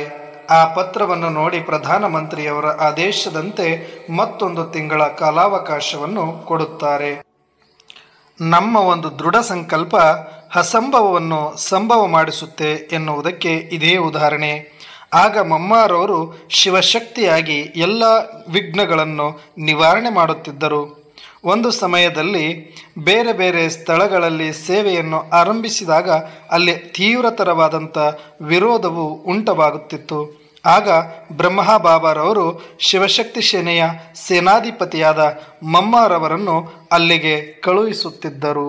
ಇದು ಅಮೃತಸರದಲ್ಲಿ ನಡೆದ कहाँ है मम्मा? बाहर आइए, हमें आपसे मिलना है. हटाओ हमारे रास्ते से, तुम सब यहीं रुको, हम ऊपर देख. ಬಹಳ ಕೋಪ ಧೈರ್ಯದಿಂದಲೇ ಮೇಲೆ ಹೋದರು. ಆದರೆ ಮೇಲೆ ಮಮ್ಮಾರವರು ಸ್ಥಿರವಾಗಿ ಅಖಂಡ ತಪಸ್ಸಿನಲ್ಲಿ ಮುಳುಗಿದ್ದರು. ಆಗ ಮೇಲೆ ಹೋದ ತಕ್ಷಣವೇ ಎಲ್ಲರ ಕೋಪ ಆವೇಶ ತಣ್ಣಗಾಗಿ ಮಮ್ಮಾರವರನ್ನು ನೋಡುತ್ತಾ ಕುಳಿತೇ ಬಿಟ್ಟರು. ಸ್ವಲ್ಪ ಸಮಯದವರೆಗೂ ನೋಡುತ್ತಾ ನೋಡುತ್ತಾ ಏನಾಗುತ್ತಿದೆ ಇಲ್ಲಿ ಎನ್ನುವುದು ಅವರಿಗೆ ಅರ್ಥವೇ ಆಗುತ್ತಿರಲಿಲ್ಲ. कब से देख रहा हूं, एकदम शांत है. इन्हें ना डर लगा ना गुस्सा आया. इनके तो चेहरे पर शिकन भी नहीं आई. ऐसी स्थिरता, ऐसा तेज कभी नहीं देखा. हे शक्ति माँ, हमें क्षमा करो, क्षमा करो माँ. ಆಗ ಅವರೆಲ್ಲರೂ ಮಾತನಾಡಿಕೊಳ್ಳಲು ಆರಂಭಿಸಿದರು. ಏನು ಎಷ್ಟು ಹೊತ್ತಿನಿಂದ ನಾವು ನೋಡುತ್ತಿರುವೆವು, ಇದು ಎಂತಹ ಸ್ಥಿರತೆ. ಅವರ ಮುಖದಲ್ಲಿ ಸ್ವಲ್ಪವೂ ಗಾಬರಿ ಇಲ್ಲ, ಸ್ವಲ್ಪವೂ ಭಯವಿಲ್ಲ. ಇವರು ಸಾಕ್ಷಾತ್ ಶಿವಶಕ್ತಿ ಎಂದು ಕ್ಷಮಾ ಮಾಡುತ್ತಾಯಿ ಎಂದು ಬೇಡಿಕೊಳ್ಳುತ್ತಿದ್ದರು. ಅವರು ತಮಗೆ ತಪ್ಪಿನ ಅರಿವಾಗಿ ಎಷ್ಟು ಸಮಯವಾದ ನಂತರ ಕೆಳಗಡೆ ಇಳಿದು ಬಂದು ಕ್ಷಮೆಯನ್ನು ಕೇಳಿದರು. हमें माफ करना। कोई बात नहीं भैया, यह परमात्मा का घर है, मतलब हम बच्चों का घर है, आपका अपना घर है, आप कभी भी यहाँ आ सकते हैं। ಕೆಳಗಡೆ ಬಂದು ಕ್ಷಮೆಯನ್ನು ಕೇಳಿದಾಗ ಅಲ್ಲಿರುವ ಬೆಹೆಂಜಿಯವರು ತಿಳಿಸಿದರು, ಏನು ಪರವಾಗಿಲ್ಲ ಸಹೋದರ, ನಾವು ಪರಮಾತ್ಮನ ಸಂತಾನರಾಗಿದ್ದೇವೆ, ಇದು ನಿಮ್ಮ ಮನೆಯೂ ಸಹ ಹೌದು, ಹಾಗಾಗಿ ನೀವು ಸದಾಕಾಲ ಇಲ್ಲಿ ಬರಬಹುದು ಎಂದು ತಿಳಿಸಿದರು. ಒಂದು ಸಾರಿ ಮಮ್ಮಾರವರು ಪೂನಾ ಸೆಂಟ್ರಲ್ಲಿ ಇದ್ದರು. ಆಗ ಬಾಬಾರವರು ಮಮ್ಮಾರವರಿಗೆ ಅರ್ಜೆಂಟ್ ವಿಷಯವಾಗಿ ಒಂದು ಪತ್ರವನ್ನು ಬರೆದರು ಮತ್ತು ಮುರುಳಿಯನ್ನು ಕಳಿಸಿದರು. ಆಗ ಜಾನಕಿ ದಾದೀಜಿಯವರು ಪತ್ರ ಮತ್ತು ಮುರುಳಿ ಎರಡನ್ನೂ ಕೂಡ ತಂದುಕೊಟ್ಟು ಮಮ್ಮ ಅರ್ಜೆಂಟ್ ಎಂದು ತಿಳಿಸಿದರು. ಆಗ ಮಮ್ಮಾರವರು ಪತ್ರವನ್ನು ಬಿಟ್ಟು ಮುರುಳಿಯನ್ನು ಆರಂಭಿಸಿದರು. मुरली मधुर मधुर सुने। मम्मा, आप पहले मुरली पढ़ रही हैं, दूसरी चिट्ठी पर अर्जेंट लिखा हुआ है। मुरली तो आप बाद में भी पढ़ सकते हैं। जनक, हमारे इस जीवन का आधार ही शिव बाबा की ज्ञान मुरली है। मुरली से ही तो आत्मा शुद्ध होती है। यज्ञ की कारोबार में, सेवा में क्या करना है, क्या नहीं करना है, क्या सही है, क्या नहीं है, इसकी परख और निर्णय शक्ति मुरली से ही तो मिलेगी ना। मुरली से ज़्यादा ज़रूरी और कुछ भी नहीं है। जनक, हमेशा याद रखना, पहले मुरली बाद में सेवा।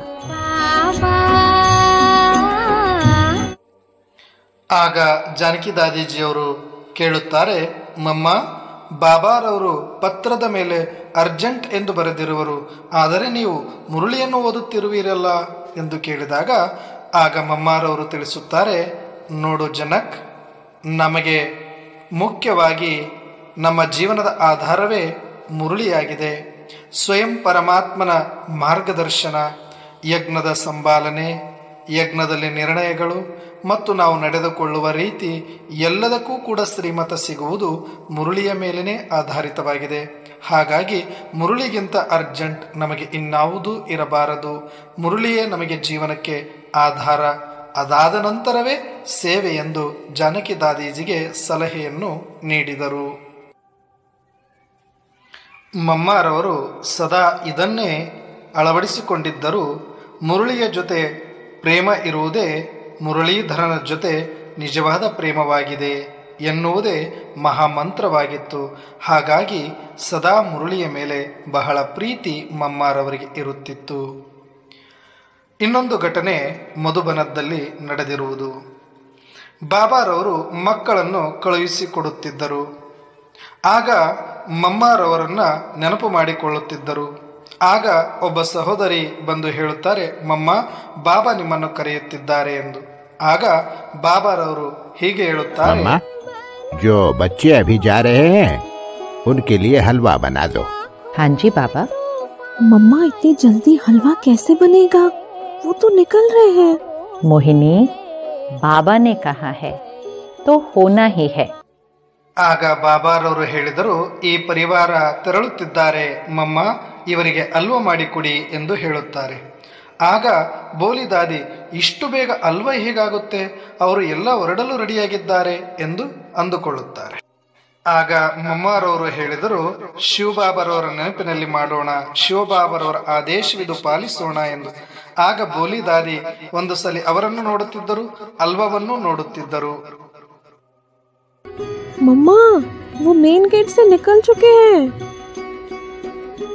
मम्मा, वो रास्ते पर पहुंच गए हैं। मम्मा, वो तो चले गए। तभी बाबा आए।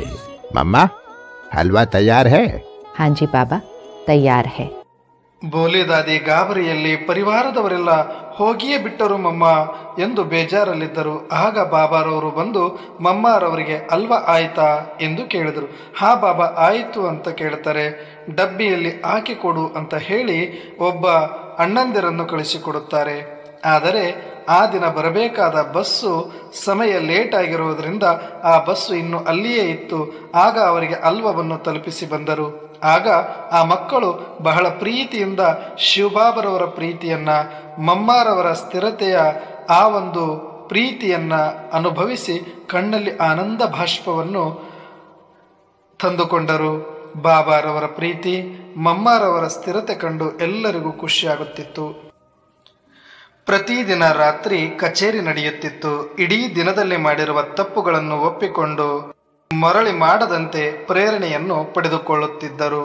ಆಗ ಒಂದು ದಿನ, मम्मा मुझे एक शिकायत है। शिकायत खुद से है या किसी और से? किसी और से। अच्छा, सबसे पहले उनकी एक अच्छाई सुनाओ, फिर उनकी शिकायत करना। और हाँ, शिकायत के बाद आज की मुरली की एक पॉइंट सुनाना।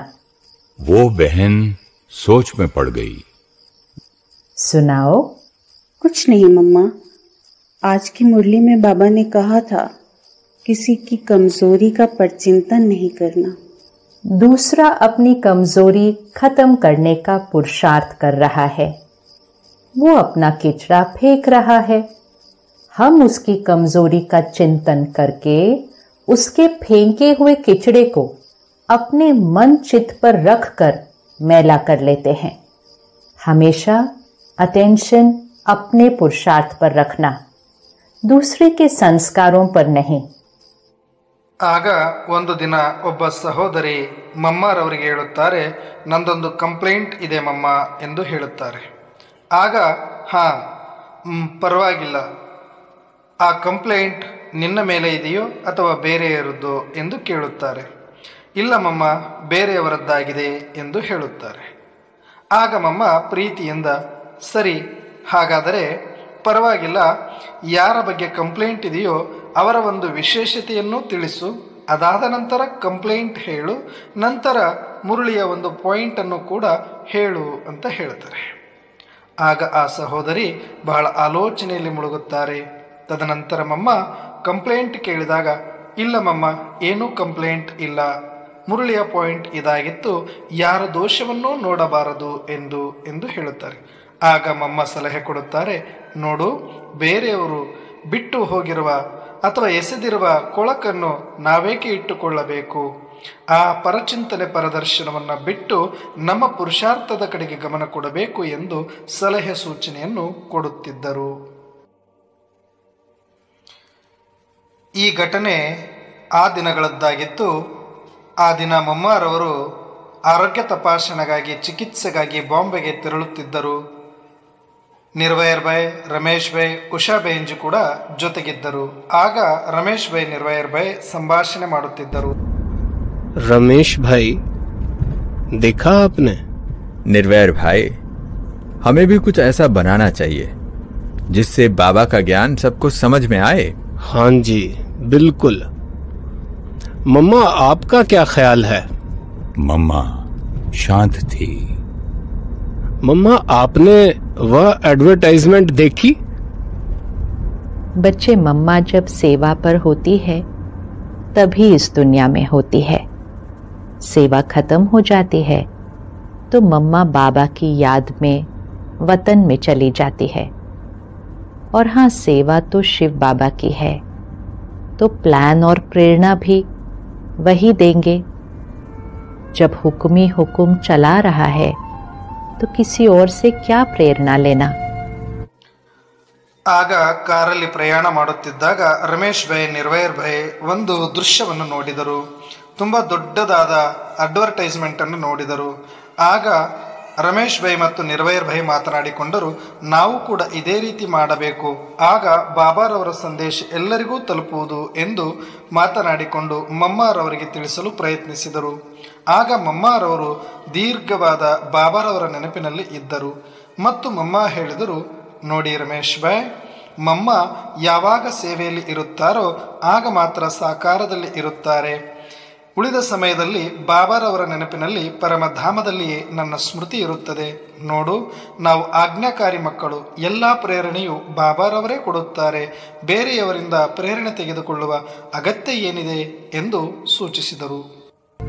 ಬಾಬಾ तेरा बनने में सुख मिल ಮಮ್ಮಾರವರು ಪ್ರತಿ ಕ್ಷಣವೂ ಬಾಬಾರವರ ನೆನಪಿನಲ್ಲಿಯೇ ಇದ್ದು ಸೇವೆಯನ್ನು ಮಾಡುತ್ತಿದ್ದರು ಮತ್ತು ಎಲ್ಲರಿಗೂ ಬಾಬಾರವರ ನೆನಪನ್ನು ತರಿಸುತ್ತಿದ್ದರು. ಆಗ ಬಾಬಾರವರು ಈ ಒಂದು ಘಟನೆ, ಒಂದು ದಿನ ಮಮ್ಮಾರವರು ಭೋಜನವನ್ನು ಸ್ವೀಕರಿಸುವ ಮುಂಚೆ ಆ ಭೋಜನದಲ್ಲಿ ಬಾಬಾರವರ ನೆನಪಿನ ಶಕ್ತಿಯನ್ನು ತುಂಬಿಸುತ್ತಿದ್ದರು. ಆಗ ನಿರ್ವೈರ್ ಭಾಯ್ ಅವರು ಆ ಒಂದು ಸ್ಥಳಕ್ಕೆ ಆಗಮಿಸಿದರು. ಆಗ ಮಮ್ಮಾರವರು ದೃಷ್ಟಿಯನ್ನು ತುಂಬಿಸಿ ಆ ಮೊದಲ ತುತ್ತನ್ನು ನಿರ್ವೈರ್ ಭಾಯ್ಜಿ ಅವರನ್ನು ಕರೆದು ಇಶಾರೆಯಿಂದ ಅವರಿಗೆ ತಿನ್ನಿಸಲು ಆರಂಭಿಸಿದರು. मम्मा, आपने इतने प्यार से खिलाया कि आत्मा तृप्त हो गई, लेकिन मम्मा आप इसमें थोड़ा नमक डाल लेना, इसमें नमक बिल्कुल नहीं है। कोई बात नहीं, शिव बाबा ने इसे प्यार से स्वीकार किया है। ये यज्ञ प्रसाद है, ब्रह्मा भोजन है, इसमें कोई कमी नहीं। ಆಗ ನಿರ್ವೈರ್ ಭೈಜಿ ಅವರು ತಿಳಿಸುತ್ತಾರೆ, ಮಮ್ಮ, ಇಷ್ಟೊಂದು ಪ್ರೀತಿಯಿಂದ ತಿನ್ನಿಸುತ್ತಿದ್ದೀರಿ, ತುಂಬಾ ಚೆನ್ನಾಗಿದೆ, ಆದರೆ ಸ್ವಲ್ಪ ಉಪ್ಪಿದ್ರೆ ಚೆನ್ನಾಗಿರ್ತಾ ಇತ್ತು, ಉಪ್ಪು ಕಡಿಮೆಯಾಗಿದೆ ಅಂತ ತಿಳಿಸ್ತಾರೆ. ಮಮ್ಮಾರವರು, ಪರವಾಗಿಲ್ಲ, ಬಾಬಾರವರು ಬಹಳ ಪ್ರೀತಿಯಿಂದ ಸ್ವೀಕರಿಸಿದ್ದಾರೆ. ಬಾಬಾರವರ ಪ್ರಸಾದ ಇದು, ಯಜ್ಞ ಪ್ರಸಾದ, ಇದರಲ್ಲಿ ಯಾವ ಕಡಿಮೆತನವೂ ಇರುವುದಿಲ್ಲ ಎಂದು ತಿಳಿಸಿದರು. ಮಮ್ಮಾರವರು ಕ್ಯಾನ್ಸರಿನಂಥ ದೊಡ್ಡ ಕಾಯಿಲೆಗೆ ಚಿಕಿತ್ಸೆಯನ್ನು ತೆಗೆದುಕೊಂಡ ನಂತರವೂ ಸದಾ ಸೇವೆಯಲ್ಲಿ ಬ್ಯುಸಿಯಾಗಿರುತ್ತಿದ್ದರು. ರಮೇಶ್ ಭಾಯ್ಜಿಯವರು ಮಮ್ಮಾರವರನ್ನು ಪುನಃಕ್ಕೆ ಸೇವೆಗಾಗಿ ಕರೆದುಕೊಂಡು ಹೋದರು.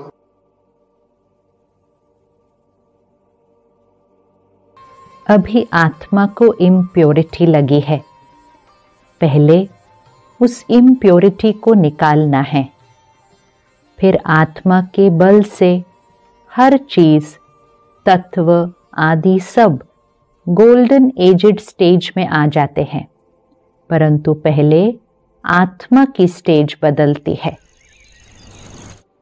ಆಗ ಮಮ್ಮಾರವರು ಕ್ಲಾಸಿನಲ್ಲಿ ತಿಳಿಸುತ್ತಿದ್ದರು, ಈಗ ಆತ್ಮಕ್ಕೆ ಅಪವಿತ್ರತೆ ಅಂಟಿದೆ, ಮೊದಲು ಆತ್ಮದ ಅಪವಿತ್ರತೆಯನ್ನು ತೆಗೆದು ನಂತರ ಆತ್ಮದ ಶಕ್ತಿಯಿಂದ ಸೃಷ್ಟಿಯನ್ನು ಪರಿವರ್ತನೆ ಮಾಡಬೇಕು. ಆತ್ಮವು ಬಂಗಾರ ಸಮಾನವಾದಾಗ ಬಂಗಾರ ಯುಗವು ಬರುತ್ತದೆ ಎಂದು ತಿಳಿಸಿದರು. ಮಮ್ಮಾರವರ ಸಹನೆ, ಯೋಗ ಬಲ ಶಕ್ತಿಯನ್ನು ಕಂಡು ರಮೇಶ್ ಭಾಯ್ಜಿಯವರು ಮಮ್ಮಾರವರನ್ನು ಈ ಪ್ರಶ್ನೆ ಕೇಳಿದರು. मम्मा, आप कौन सी विशेषता के कारण पुरुषार्थ में इतनी आगे बढ़ गईं? रमेश, विशेषताएं तो सब बाबा ने दी हैं, लेकिन अगर मैं खुद को चेक करूं तो मैं समझती हूं 4 बातें मेरे पुरुषार्थ का आधार हैं. पहली बात, मेरा शिव बाबा और ब्रह्मा बाबा पर सदा दृढ़ निश्चय रहा है, इसलिए मैं हमेशा हांजी करती हूँ. दूसरी बात, मैं चाहे कितनी भी व्यस्त हूँ, मैंने कभी मुरली मिस नहीं की. तीसरी बात, मैं कभी रोई नहीं हूँ, मन से भी नहीं. रोना मतलब शिव बाबा से दूर होना. और चौथी बात, दृढ़ता. एक बार जो ठान लिया वो करना ही है. एक बार की हुई गलती दोबारा न हो, ऐसी दृढ़ता. मम्मा, यह सब आपके लिए आसान होगा, लेकिन हमसे तो गलतियां होती रहती हैं, हम तो पुरुषार्थी हैं ना. आपका भाव है कि पुरुषार्थी शब्द माना जिसमें कमियां हैं, कमजोरियां हैं, गलती करते रहें. वास्तव में ये पुरुषार्थी शब्द का अर्थ नहीं है. फिर पुरुषार्थी का मतलब क्या होता है? पुरुषार्थी मतलब एक बार की हुई भूल दोबारा न हो। पुरुषार्थी मतलब जो मन में भी कभी हार न खाए। ರಮೇಶ್ ಭಾಯಿಜಿಯವರು ಮಮ್ಮಾರವರಲ್ಲಿ ಕೇಳುತ್ತಾರೆ, ಮಮ್ಮ, ನಿಮ್ಮಲ್ಲಿ ಯಾವ ವಿಶೇಷತೆ ಇರುವ ಕಾರಣ ನೀವು ಇಷ್ಟೊಂದು ಮುಂದುವರಿದಿರುವಿರಿ ಎಂದು ಕೇಳುತ್ತಾರೆ. ಆಗ ಮಮ್ಮಾರವರು ಬಹಳ ಪ್ರೀತಿಯಿಂದ ಹೇಳುತ್ತಾರೆ, ರಮೇಶ್ ಭಾಯ್, ನನ್ನಲ್ಲಿರುವ ಎಲ್ಲ ವಿಶೇಷತೆಗಳನ್ನು ಬಾಬಾರವರೇ ಕೊಟ್ಟಿರುವರು. ಆದರೂ ನನ್ನಲ್ಲಿ ನಾನು ಚೆಕ್ಕು ಮಾಡಿಕೊಂಡಾಗ ನನಗೆ ಅನಿಸುವುದು ಇಷ್ಟೇ, 4 ಮಾತುಗಳ ಒಂದು ವಿಶೇಷತೆ. ಆ ಮೊದಲನೆಯ ಮಾತಾಗಿದೆ, ಬ್ರಹ್ಮ ಬಾಬಾ ಮತ್ತು ಶಿವಬಾಬಾರವರ ಮೇಲೆ ದೃಢ ನಿಶ್ಚಯ. ಎರಡನೆಯದು, ನಾನು ಮುರಳಿಯನ್ನು ಎಂದೂ ಕೂಡ ಮಿಸ್ ಮಾಡುವುದಿಲ್ಲ. ಮೂರನೆಯದು, ನಾನು ಯಾವತ್ತೂ ಕೂಡ ಅಳುವುದಿಲ್ಲ. ಅಳುವುದು ಅಂದರೆ ಶಿವಬಾಬಾರವರಿಂದ ದೂರ ಆಗುವುದಾಗಿದೆ. ಇನ್ನು 4ನೆಯ ಮಾತಾಗಿದೆ ದೃಢತಾ. ಯಾವುದೇ ಒಂದು ಕಾರ್ಯಕ್ಕೆ ನಾವು ಕೈ ಹಾಕಿದಾಗ ಆತ್ಮವಿಶ್ವಾಸದಿಂದ ಮುನ್ನುಗ್ಗಿ ಅದನ್ನು ಪೂರ್ಣ ಮಾಡಬೇಕು ಎಂದು ತಿಳಿಸಿದರು. ಆಗ ರಮೇಶ್ ಭಾಯಿಜಿಯವರು ಹೇಳುತ್ತಾರೆ, ಮಮ್ಮ, ಇದಂತೂ ನಮ್ಮಿಂದ ಸಾಧ್ಯವಿಲ್ಲ, ಇದು ನಿಮಗಷ್ಟೇ ಸಾಧ್ಯ. ಏಕೆಂದರೆ ನಾವು ಪುರುಷಾರ್ಥಿ ಅಲ್ವಾ, ನಮ್ಮಿಂದ ತಪ್ಪುಗಳಂತೂ ಆಗ್ತಾನೇ ಇರುತ್ತೆ ಎಂದು ಹೇಳುತ್ತಾರೆ. ಆಗ ಮರು ಉತ್ತರ ಮಮ್ಮಾರವರು ಕೊಡುತ್ತಾರೆ, ರಮೇಶ್, ಪುರುಷಾರ್ಥಿ ಅಂದರೆ ಅರ್ಥ ಇದಲ್ಲ, ನಾವು ತಪ್ಪುಗಳನ್ನು ಮಾಡ್ತಾನೆ ಇರ್ತೀವಿ, ನಮ್ಮಲ್ಲಿ ಬಲಹೀನತೆಗಳಿದೆ ಅಂದುಕೊಳ್ಳುವುದಲ್ಲ. ಮತ್ತೆ ಪುರುಷಾರ್ಥಿ ಅಂದರೆ ಏನು ಮಮ್ಮ ಅಂತ ಕೇಳ್ತಾರೆ. ಪುರುಷಾರ್ಥಿ ಅಂದರೆ ಒಂದು ಸಾರಿ ಮಾಡಿರುವ ತಪ್ಪನ್ನು ಮತ್ತೆ ಎಂದೂ ಕೂಡ ಮಾಡದಂತೆ ಎಚ್ಚರಿಕೆ ವಹಿಸುವುದು ಪುರುಷಾರ್ಥವಾಗಿದೆ ಎಂದು ಹೇಳುತ್ತಾರೆ. ಮಮ್ಮಾರವರ ಆರೋಗ್ಯದಲ್ಲಿ ಬಹಳ ಏರುಪೇರುಗಳು ಆಗುವುದನ್ನು ಕಂಡು ಬಾಬಾರವರು ಮಮ್ಮಾರವರನ್ನು ಮಧುಬನಕ್ಕೆ ಕರೆಸಿಕೊಂಡರು. ಆಗ ಒಂದು ದಿನ ಬ್ರಿಜ್ಮೋಹನ್ ಬಾಯಿಜಿಯವರು ಮಧುಬನದ ನಕೀಲೇಕ್ ಹತ್ರ ವಾಯುವಿಹಾರ ಮಾಡುತ್ತಿದ್ದರು. ಆ ಸಮಯದಲ್ಲಿ ಮಮ್ಮ ಮತ್ತು ಜಮುನಾ ದೀದಿ ಇಬ್ಬರು ಕೂಡ ಆ ಕಡೆನೆ ಬರುವುದನ್ನು ಬ್ರಿಜ್ಮೋಹನ್ ಬಾಯಿಜಿಯವರು ನೋಡಿದರು. ಆಗ ಬ್ರಿಜ್ಮೋಹನ್ ಬಾಯಿಜಿಯವರು ಮಮ್ಮಾರವರಲ್ಲಿ ಕೇಳಿದರು, आज मम्मा थोड़ा प्रकृति के साथ समय बिताएंगे। मम्मा, मैं भी चलूं आपके साथ? ಮಮ್ಮಾರವರು ನಡೀತಾ ನಡೀತಾ ಬಹಳ ದೂರದವರೆಗೆ ಪ್ರಯಾಣಿಸಿದರು. हो गई है शाम, चलो लौट चले। बच्चे, आज अनाद्रा पॉइंट तक चलें? मम्मा, आज आपने मेरे दिल की बात सुन ली। मुझे कभी आपके साथ इतना समय नहीं मिला। आज तो आपने मुझे स्वर्ग का सुख दे दिया है। अच्छा बच्चे, बताओ इस समय क्या सोच रहे हो, किसे याद कर रहे हो? मम्मा, मैं तो सच बताऊं, बस अंदर ही अंदर खुश हो रहा हूं कि आज मैं मम्मा के साथ हूं। देखो बच्चे, मम्मा कहो, बाबा कहो या कोई और, कोई भी सदा आपका साथ नहीं निभा सकता।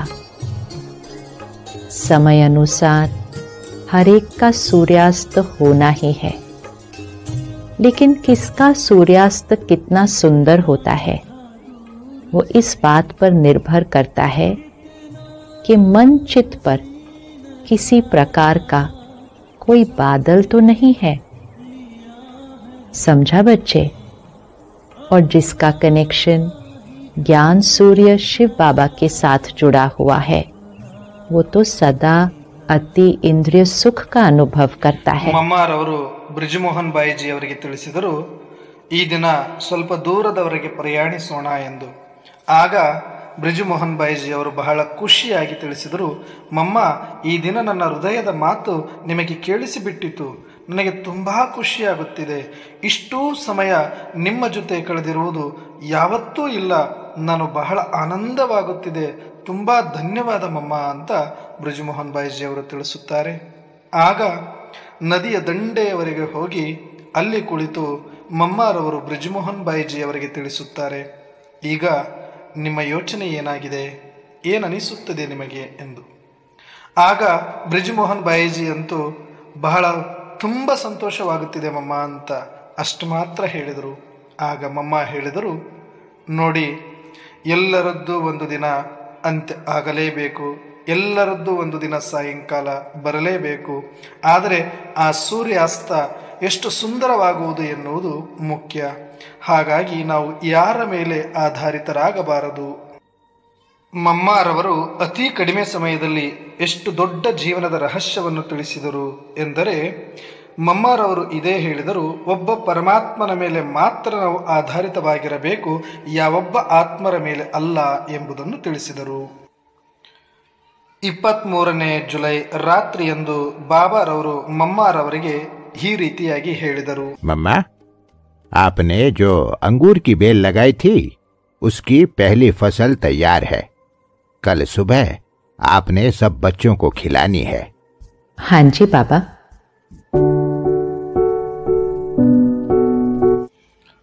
ಬಾಬಾರವರು ಈ ರೀತಿಯಾಗಿ ಮಮ್ಮಾರವರಿಗೆ ಹೇಳಿದರು, ಮಮ್ಮ, ನೀವು ಹಾಕಿದ ದ್ರಾಕ್ಷಿಯ ಗಿಡ ಮೊದಲ ಫಸಲು ಬಂದಿದೆ. ನಾಳೆ ಬೆಳಗ್ಗೆ ನೀವು ಎಲ್ಲ ಮಕ್ಕಳಿಗೂ ಆ ಫಲವನ್ನು ಕೊಡಬೇಕು ಎಂದು ಆದೇಶಿಸಿದರು. ಆಗ ಮಮ್ಮ ಹಾಜಿ ಬಾಬಾ ಎಂದು ಹೇಳಿದರು.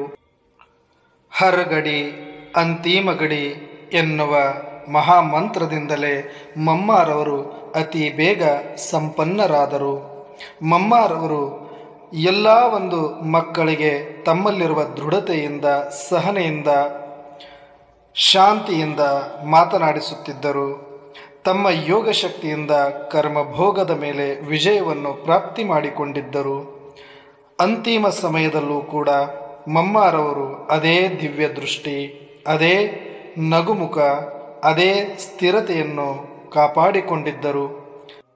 ಆದ್ದರಿಂದಲೇ ಮಮ್ಮಾರವರು ಅಂತಿಮ ದಿನವೂ ಸಹ ಹಾಜಿ ಪಾರ್ಟನ್ನು ಮಾಡಿದರು. ಇದನ್ನು ಇಂದಿಗೂ 140 ದೇಶಗಳಲ್ಲಿ ಬಾಬಾರವರ ಮಕ್ಕಳು ಮಮ್ಮಾರವರ ಶಿಕ್ಷಣವನ್ನೇ ಅನುಸರಿಸಿ ಎಲ್ಲರೂ ಹೀಗೆ ಹೇಳುತ್ತಾರೆ, ಹಾಜಿ ಬಾಬಾ, ಹಾಜಿ ಬಾಬಾ, ಹಾಜಿ ಬಾಬಾ,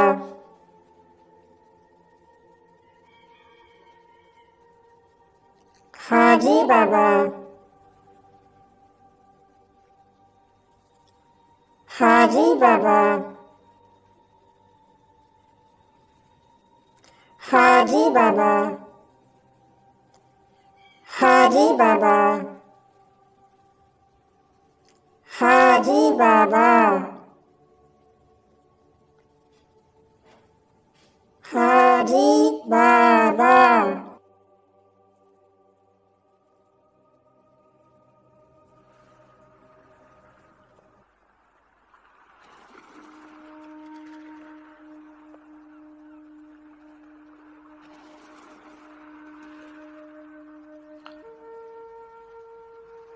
ಇದೊಂದು ಅಭೂತಪೂರ್ವ, ಅಗಮ್ಯವಾದ, ಅನಂತವಾದ,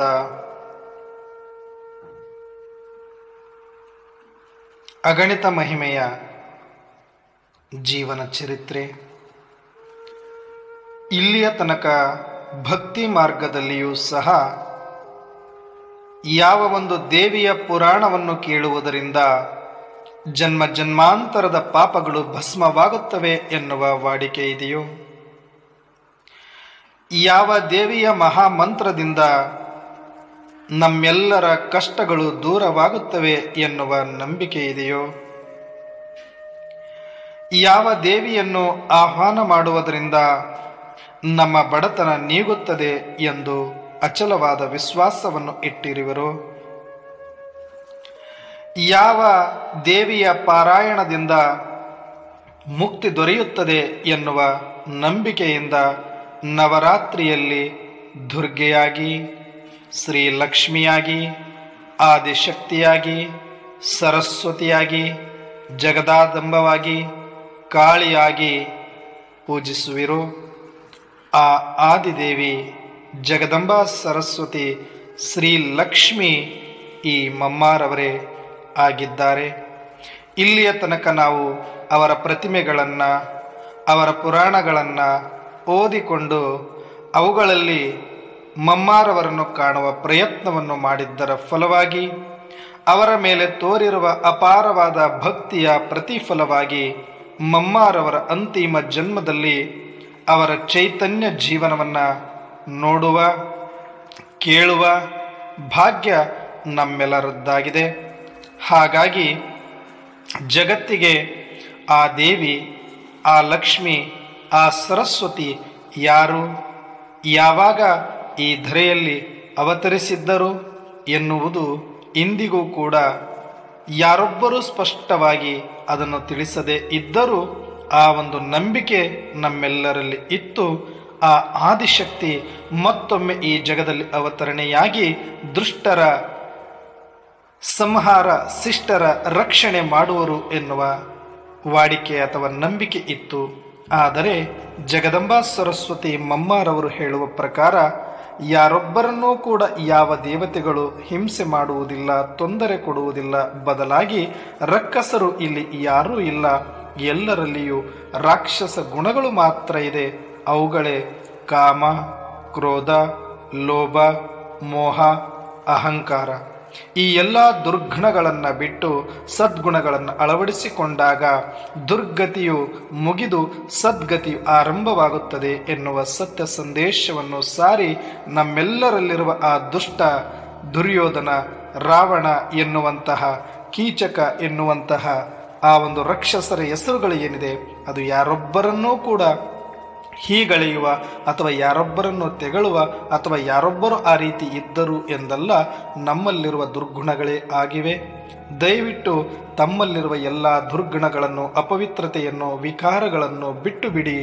ಒಬ್ಬ ಪರಮಾತ್ಮನಲ್ಲಿಯೇ ತಮ್ಮೆಲ್ಲರ ಮನಸ್ಸನ್ನು ಜೋಡಿಸಿ ಪತೀತರಿಂದ ಪಾವನರಾಗಿ ಎನ್ನುವ ಸತ್ಯ ಸಂದೇಶವನ್ನು ಅಕ್ಷರ ಸಹ ತಮ್ಮ ಜೀವನದಲ್ಲಿ ಅಳವಡಿಸಿಕೊಂಡು ಪಾಲಿಸಿ ಜಗತ್ತಿಗೆ ತೋರಿಸಿದ ಪತೀತ ಪಾವನಿ, ಪರಮಪಿತನ ಆತ್ಮೀಯ ಪುತ್ರಿ, ಬ್ರಹ್ಮನ ಮಾನಸ ಪುತ್ರಿ, ಆದಿಶಕ್ತಿ ಜಗದಂಬಾ ಸರಸ್ವತಿಯ ಈ ಒಂದು ಸತ್ಯಕಥೆಯನ್ನು ಕೇಳಿದ ನಾವೆಲ್ಲರೂ ಧನ್ಯ, ತಾವೆಲ್ಲರೂ ಧನ್ಯ.